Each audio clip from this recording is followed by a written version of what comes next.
नमस्कार, मी रेणुका नाडकर. समर्थन लाईव्हच्या बातमीपत्रात आपले स्वागत. सुरुवातीला एक नजर हेडलाईन्सवर. एकनाथ शिंदे आणि हितेंद्र ठाकूर एकत्र येणार. पंचायत समिती कार्यालय मुहूर्ताच्या प्रतीक्षेत. महापालिकेच्या हद्दीत सार्वजनिक स्वच्छतेचा बोजवारा. खाडी किनाऱ्यांना प्रदूषणाचा डाग. वसई विरारकरांना मार्च अखेरपर्यंत 165 दशलक्ष लिटर पाणी मिळणार. दिव्यांग जलतरणपटू सचिन तांडेल यांनी मिळवले पदक. पालघर नगर परिषदेची वृक्षारोपणावर उधळपट्टी. अंगणवाडी सेविकांना जिल्हा प्रशासनाकडून नोटिसा. आणि आता घेऊयात बातम्यांचा सविस्तर आढावा. एकनाथ शिंदे आणि हितेंद्र ठाकूर एकत्र येणार. जागतिक मराठी अकादमी आणि विवा चॅरिटेबल ट्रस्ट विरार यांच्या संयुक्त विद्यमाने आणि साहित्य जल्लोष प्रतिष्ठान यांच्या सहकार्याने 19वे जागतिक मराठी संमेलन शोध मराठी मनाचा जुने विवा महाविद्यालय विरार येथे 13 आणि 14 जानेवारी 2024 रोजी होणार असून या संमेलनाचे उद्घाटन राज्याचे मुख्यमंत्री एकनाथ शिंदे यांच्या हस्ते होणार आहे. संमेलनाचे अध्यक्षपद जपानचे आमदार योगेंद्र पुराणिक भूषवणार आहेत.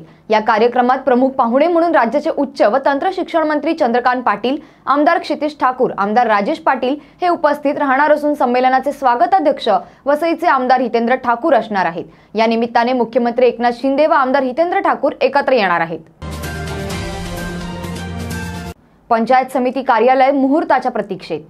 वसई पंचायत समितीची इमारत धोकादायक झाल्याने 3 वर्षांपूर्वी ती खाली करण्यात आली, परंतु या जागी जिल्हा परिषदेच्या बांधकाम विभागाकडून आराखडा तयार करून नवीन इमारत तयार करण्यात येणार होती. मात्र अजूनही वसई पंचायत समितीची इमारत तयार करण्याच्या कामाला मुहूर्त मिळत नसल्याने या विभागातील अडचणी या कायम आहेत. वसई पंचायत समितीचे कार्यालय 2988 चौरस मीटर क्षेत्रात विस्तारले आहे.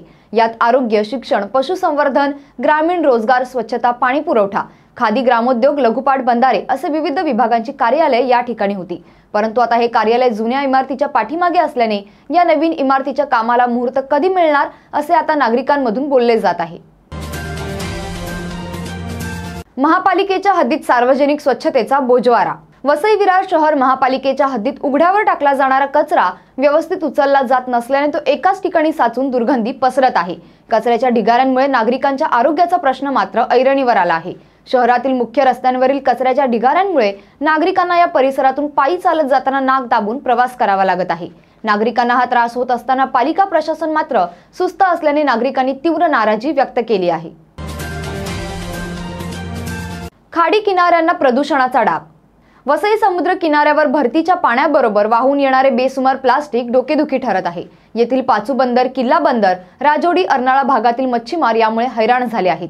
किनाऱ्यावर प्लास्टिकचा खच दिसू लागल्याने पर्यावरण प्रेमींमध्ये मात्र नाराजीचे वातावरण आहे. खाडीभाग प्रदूषित झाल्याने येथील मासेमारी आधीच संपुष्टात येऊ लागली आहे. खोल समुद्रातही प्लास्टिकचे अतिक्रमण दिसू लागले आहे. तरीही स्थानिक प्रशासनासह प्रदूषण नियामक मंडळ यावर कारवाई करण्याच्या दृष्टीने हालचाल करत नसल्याचे बोलले जात आहे. वसई विरारकरांना मार्च अखेरपर्यंत 165 दशलक्ष लिटर पाणी मिळणार. वसई विरारकरांना पाण्याच्या बाबतीत मोठा दिलासा मिळणार आहे. सध्या वसई विरार शहराला सूर्या पाणी प्रकल्पातून 90 दशलक्ष लिटर पाणी मिळत असून मार्च 2024 पर्यंत पूर्ण क्षमतेने म्हणजे 165 दशलक्ष लिटर पाणी मिळणार आहे.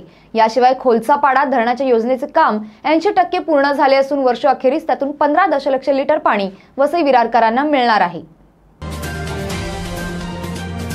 दिव्यांग जलतरणपटू सचिन तांडेल यांनी मिळवले पदक. भारतीय जलतरण महासंघाद्वारे मान्यताप्राप्त अखिल भारतीय सागरी जलतरण स्पर्धेचे आयोजन गुजरात येथील श्री राम सागरी जलतरण क्लब पोरबंदर येथे 6 ते 7 जानेवारी रोजी आयोजित करण्यात आले होते. या जलतरण स्पर्धेत अनेक राज्यातील जलतरणपटू आणि पॅरा दिव्यांग जलतरणपटू बांधवांनी सहभाग घेतला होता. पालघर जिल्ह्यातील डहाणू तालुक्यातील नरपड या गावातील मच्छीमार मांगेला समाजातील पॅरा दिव्यांग जलतरणपटू सचिन हरिश्चंद्र तांडेल यांनी पॅरा दिव्यांग समुद्र जलतरणाच्या 5 किलोमीटर स्पर्धेत भाग घेऊन उत्तम अशी कामगिरी करून पदक प्राप्त केले आहे. या स्पर्धेत सचिन तांडेल यांना समुद्रात जेलीफिशने डंख मारले व जखमा केल्यात. यामुळे त्यांच्या शरीराला जखमा झाल्या होत्या.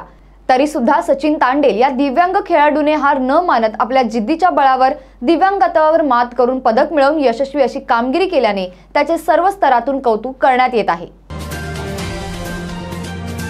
पालघर नगर परिषदेची वृक्षारोपणावर उधळपट्टी. हरित पालघर व शहराच्या सुशोभीकरणाच्या दृष्टिकोनातून पालघर नगर परिषदेने सन 2022च्या पावसाळ्यात 1339 झाडांच्या लागवडीच्या कामांमध्ये तांत्रिक अनियमित तसेच गैरप्रकार झाल्याचे आरोप करण्यात आले आहेत। या कामासाठी 11 लाख रुपये खर्चाचा अंदाजपत्रकात उल्लेख असताना हे काम मात्र 18,76,000 रुपये किमतीला देण्यात आले। वृक्ष लागवडीची प्रत्यक्ष गणना न करता नगर परिषदेने संबंधित ठेकेदाराला तत्परतेने पैसे अदा केले आहेत। असे करताना अंदाजपत्रकातील रकमेच्या 10% अधिक रकमेचा ठेका देणे कायद्याला धरून नसताना या संदर्भातील देयकाला सभागृहाने मान्यता दिल्याची तक्रार काही नगरसेवकांनी केली आहे। अंगणवाडी सेविकांना जिल्हा प्रशासनाकडून नोटिसा। राज्यातील अंगणवाडी सेविका आणि मदतनीसांनी विविध मागण्यांसाठी महिनाभरापासून काम बंद आंदोलन सुरू केले आहे। त्यामुळे अंगणवाडीतील बालके, कुपोषित बालके, स्तनदा आणि गरोदर मातांना पोषण आहार मिळणे बंद झाले आहे। अंगणवाडी सेविका आणि मदतनीसांच्या संपाला माजी मुख्यमंत्री उद्धव ठाकरे यांनी पाठिंबा दिल्यामुळे संपाची धार अधिकच तीव्र झाली। हा संप मोडीत काढण्यासाठी प्रशासनाकडून कारवाईचा बडगा उगारला जात आहे। सेवेत हजर न झाल्यास सेवेतून कमी करण्याच्या नोटिसा प्रशासनाने अंगणवाडी सेविकांना बजावणे सुरू केले आहे। अशाच प्रकारे समर्थन लाईव्हचे बातमीपत्र पाहण्यासाठी तसेच इतर विविध विषयांवरील सविस्तर तपशील जाणून घेण्यासाठी समर्थन लाईव्हला सबस्क्राइब करा आणि बेल बटन दाबा। धन्यवाद।